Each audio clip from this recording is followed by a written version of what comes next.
Мынаны түсінсеңіз, өмір сүру сізге жеңіл болады. Шынымен де сіз арман мақсаттарыңызға жете аласыз. Бұл жай сөз емес, соңына дейін тыңдаңыз. Егер де жай сөйлеп жатсам, онда тез басатынға басып, тез қылдыруыңызға болады. Өткенде ана путь деген жайында, маған бір шәкіртім, жолымды көрмей тұрмын, яғни өзімнің путь көрмей тұрмын мен. Білем не істеу керек екенін, бірақ болашағымды көрмей тұрмын. Не істеймін дейді. Вот осы неопределенность бар ғой. Адам негізі жеңсе, адам негізі барлық мақсаттарына жетеді. Неопределенность деген нәрсе осы жерде негізі хикмет жатыр. Үлкен хикмет жатыр.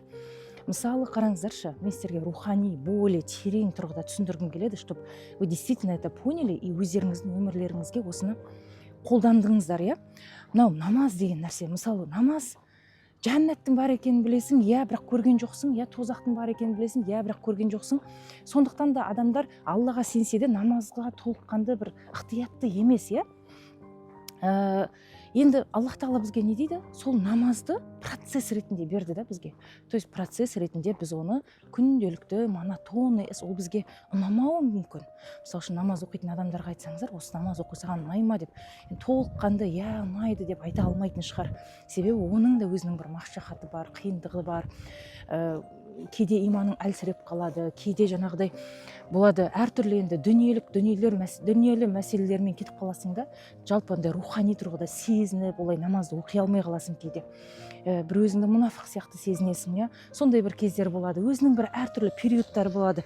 Бірақ дегенмен ол намазын тастамай, намазына ықтиятты болуға тырысып, қаза болса жарайды оны оқып, жаңағы ұмытып кетіп жатса қайтадан оқып деген тәрізді. Осы процесте болғандықтан Аллах Тағала түбінде оған не істейді? Жәннатты сүйіншілейді. То есть көрдіңіз ба? Мақсаты оның түбі жәннатқа бару ғой. Енді намаз ол процесс. Күнделікті жасау керек процесс. Түбі жәннат болатынын білеміз. Вот сіздің өмірдегі қандай да бір алған миссияңыз, білмеймін, кім болайын деп жатқаныңызды, қандай да бір арманыңыз, ол бір монотонды процесстен тұруы мүмкін. Бастапқыда қандай да бір шарттар бастау керексіз сіз, Мысалы, блог жүргізгісі келген адам, ол не істейді? Ол ешқандай фальшсіз, ол шығу керек та, мінекей мен блог жүргізгім келеді, бірақ мен неден бастарымды білмеймін деген тәрізді бір видеосын түсірсін. Одан кейін сол күні қандай бір инсайт алды, соны түсірсін. Қандай бір комментарийға обратный связін түсірсін.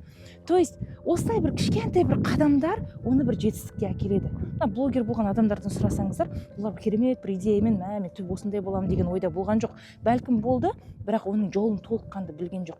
Это бұл процесс. Осындай процесске сіздер өмірде ену керексіздер.